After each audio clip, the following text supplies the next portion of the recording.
What's going on, everybody? Welcome back to the Rowdy Player One channel. I'm Rowdy, and today we are going to go over my top books for July, August, September, and October. So now I will be fully caught up and have everything that is up to date on what I think the book of the month was for my reads. I'll go over all the books that I have read in those months, just the 4 months before now, and that is 17 books. So roughly 4 books a month, which is great. That's all I need to do, anyways. It's hard enough to get that many, especially when some of them are humongous books from Brandon Sanderson. So put this phone on silent, and we are going to go over and start the show. I've got my notes here on some of the books that I'd read in audiobook. So, all right, here we go. So I will go over each book for that month, and then I will pick the book of the month and add it to all the others that I've done. I've made 3 videos. This will be the third video so far, and then after that, I will try to have the book of the month in my monthly recap. So let's get started. The first book in July that I read was The Alloy of Law by Brandon Sanderson. And I didn't care for this at all. It fun now. I don't know. It was just really boring to me. I guess I'm not a big steampunky type stuff. I don't know. It just didn't impress me at all. So overall, I did not care for this book. Needless to say, it ain't the book of the month. After that, I went to, oh, look at that. Shadows of Self by Brandon Sanderson, the second book in the Mistborn Era 2. And I didn't care for this neither.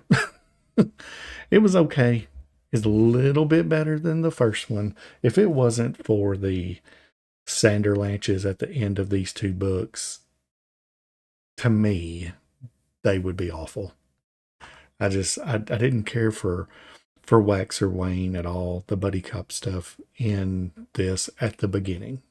They get better, but so far than the first 2, I did not care for them at all. So then after that, The Lies of Loch Lamora by Scott Lynch. Now this was a good book. I thoroughly enjoyed this. It was funny. A great cast of characters. Locke is great. I love Jock and the twins. I can't remember their names right now. And then third mentor. I can't remember his name right now. It's fantastic. But this book is great. It's got a great story to it. It's funny. So I would highly suggest, if you've not read The Lies of Loch Lamora, to do it. I've not read the second 2, but I definitely want to. I've not had a chance, but this was great. And then the last book of the month of July was, Dungeon Crawler Carl's Doomsday Scenario, which is book 2 of the Dungeon Crawler Carl series. I absolutely loved that book. I did it on audiobook, and Jeff Hayes is a fantastic audiobook narrator. I would highly, highly suggest you going and checking out that if you get a chance. It's so fun. It's a lit RPG. I think the 7th book comes out this month, I think. And then the audiobook of it is the very beginning of next year. But they are great. I would definitely check that out. But the book of the month, which these 2, it's really hard to pick, but I'm going to go with The Lies of Loch Lamora. I just overall feel like the story is just really, really good. Now, don't get me wrong. Dungeon Crawler Carl was great. It's so good. I mean, it's just funny and witty, and I mean, it's good. But overall, this right here, I don't know, it just won me over. The more I read it, the more I loved it. And Scott Lynch is a heck of a writer. So I can't wait to continue on with this series. But the book of the month for July is The Lies of Locke Lamora by Scott Lynch. Okay, that's July. Now August. Ooh, this was a heavy hitter type of month. First book was The Words of Radiance. What a masterpiece. I loved this book. It was amazing. Going from The Way of Kings, where the first half of it, the first 500 pages, wasn't really grabbing me. But after I made it past that and made it the last, I was dying to continue through and just keep going. And this is amazing. Highly, highly suggest you reading the Stormlight Archive if you can handle 1,000+ page books. This was like, I think it might have been 1,100, but it was amazing, so good. Then after that one, the Stormlight Archives, Words of Radiance, we go to, I read a short little novella from, what is it, Joa F. Silva. It's called A Dead Man. And it was very short. It was like 20 something pages because I needed something to breathe after I read that. And it was really good. I'm wanting to check out more of his work. I think he's got, is it Seeds of War, I think. And then there's another series that he has that they both sound awesome. And I've not had a chance to read them, but I definitely want to. But it was very good for like 20 pages. I think it was like 20. A good way to get introduced into his writing style and stuff. And it was really good.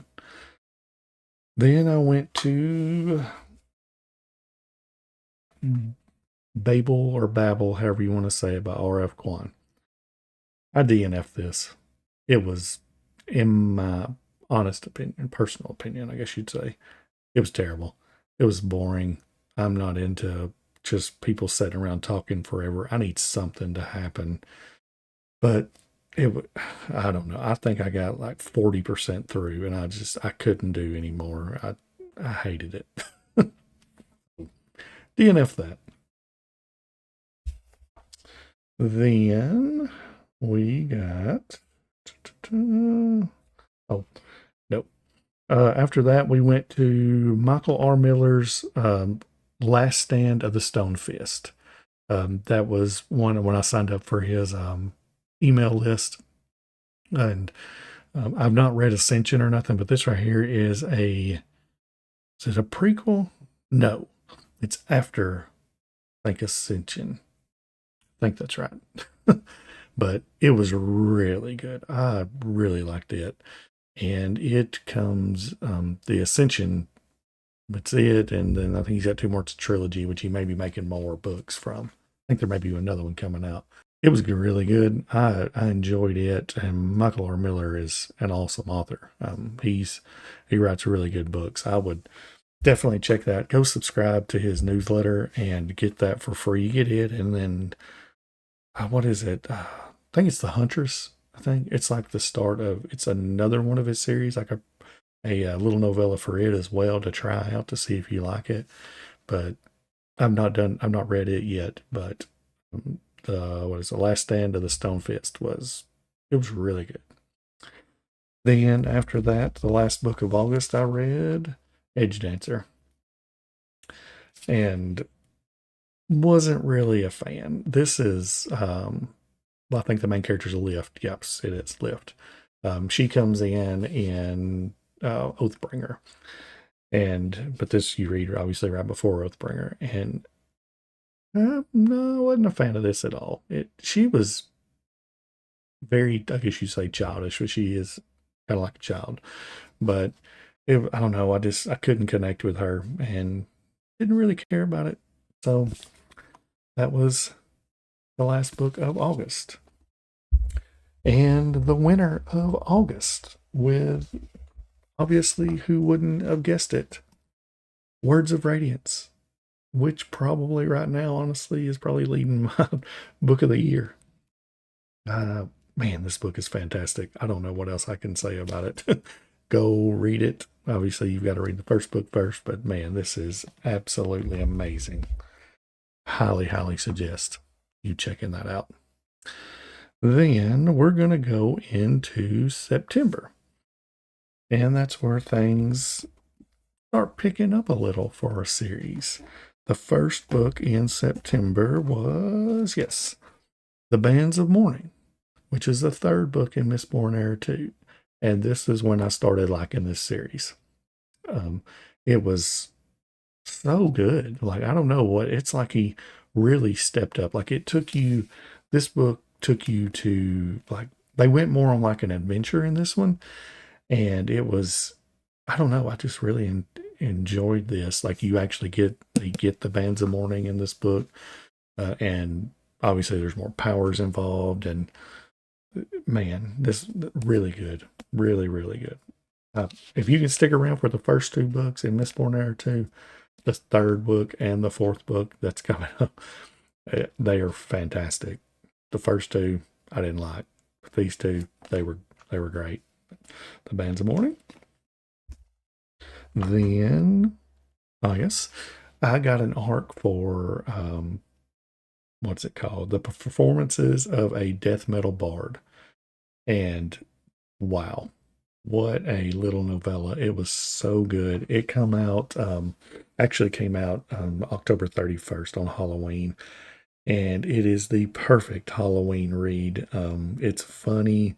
It's got some little found family you wouldn't think about, which is it's really cool. He goes around playing he wants to be a heavy metal um, rocker, and he plays his lute, but no one likes that type of music or in his world, and he goes around and tries to get people to enjoy it. And the lyrics that are wrote, they're great.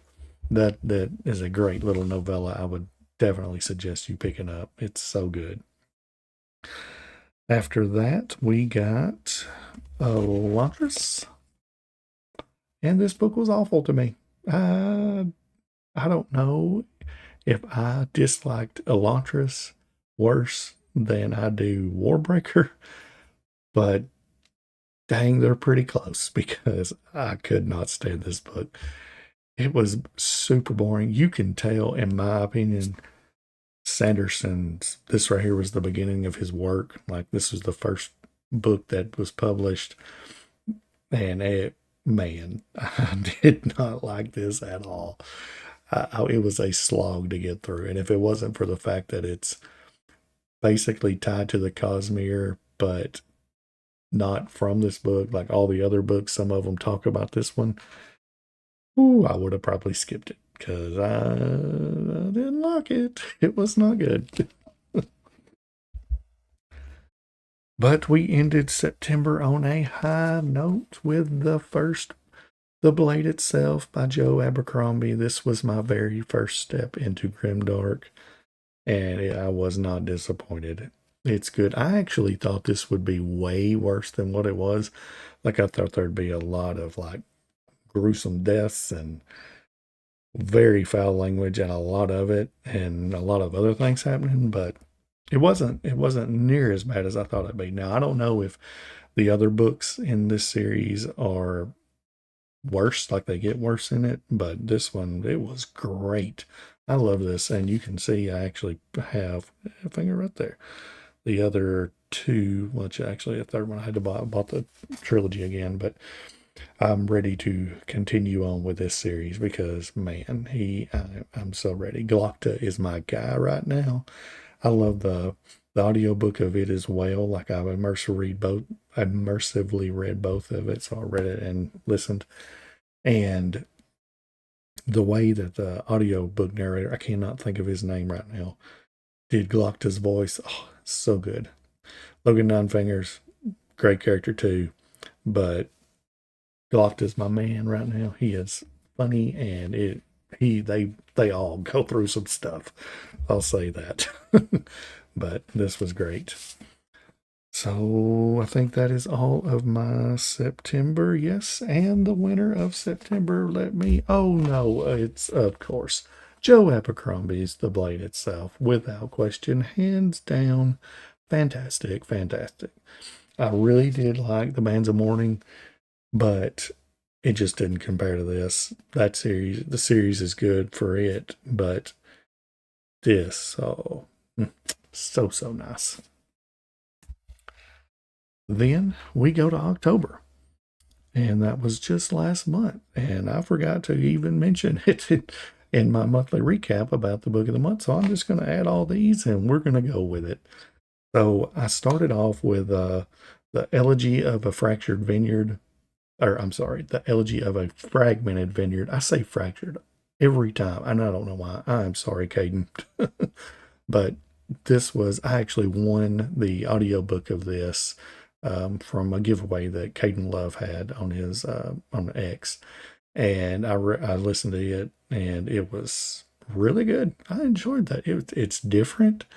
It's basically they harvest um, an extra organ, basically that comes in children when they're born to give the power. It has powers in it, and it gives the power to a person that they want to give it to. It could be some random stuff, but whenever it happens, it kills the child, and so there's a big moral thing involved in the political stuff on if it's morally right to do it or not.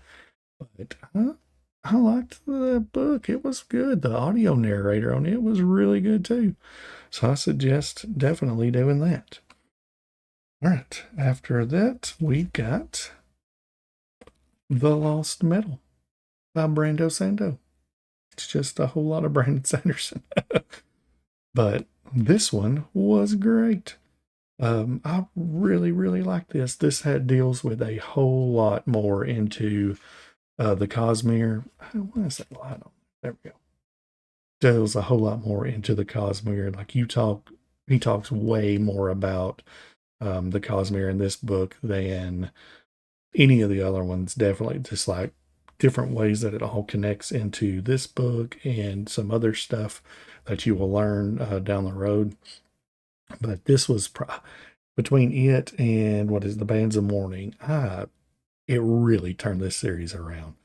Mistborn Era 2 got good on the last two books. The first two, so. The last two, really good. I thoroughly enjoyed this. It wraps everything up really nicely. And like I said, you get a bunch of little Easter eggs that go into the second or into the Cosmere, and it's good. Then I read The Envoys of War by Dave Lawson.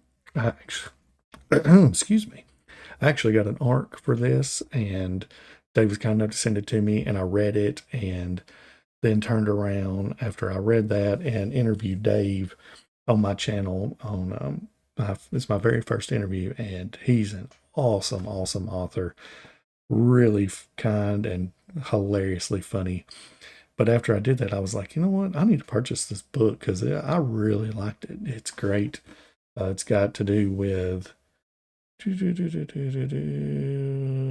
Corden. There we go. He is funny, funny, funny. And Jen, who is super serious and all about killing. And Corden tries to talk his way out of getting out of any situation, and he thinks he can get out of any situation, even though it don't always work out. But yes, highly suggest you picking this up. This was a great read. And then the last book of October that I finished, pick up the tome, boom, Oathbringer by Brandon Sanderson. Oh boy, this book was really good. Let me get there we go. This book was really good. Now, I'm going to put this right below Words of Radiance. And I mean right, because there's two things that I didn't really care for. I didn't like Vian, her character, Vian, geez, what am I saying? Shalon. her character being with her multiple personalities of Veil and Radiant. Now I hear it gets a little better, a little worse in Rhythm of War, and she does like where Brandon does a lot of better job with that. But I felt they spent a little too much time with her losing her mind, going back and forth with these characters. And then they spent like, it felt to me like a whole side mission of them going to Shadesmar that lasted a long time in this book. But the ending and the Avengers style ending, now that was awesome. And I don't know if I like this ending better or the Words of Radiance ending better, but man, it was awesome. And Dalinar going through the struggle, figuring out how he lost his memory of his wife, and holy cow, the things he did when he was a younger person. Boy, he was something else. We'll say that. The Blackthorn was legit. But Oathbringer was my last book I'd read in October. So the winner of the October book of the month is, oh, look at there. What do you suggest? Boom, Oathbringer by Brandon Sanderson. It was obvious. I mean, the Stormlight Archive has not disappointed. It has been fantastic. I've loved this. And I can't wait for Rhythm of War, which I will be starting in November, of course, because we all have to be ready for Wind and Truth whenever it comes out on December 6th. Please don't follow me. That's a lot of books. That would hurt. But it was great. And I mean, I highly suggest you checking out Stormlight Archive. I know I've said it like 2 or 3 times, but it's, if you're big into fantasy, it's so good. I would definitely do it. But yeah, so that was all of my books that I've read in the past, I guess you say 4 months, July, August, September, and October, and their books of the month. I really appreciate you watching this video. Let me know what your past books of the month were, and if you're keeping up with all your stuff on your favorite books of the year so far. And leave a comment on the video, give the video a like, and subscribe to the channel because I truly appreciate it. And y'all have a fantastic day. Bye.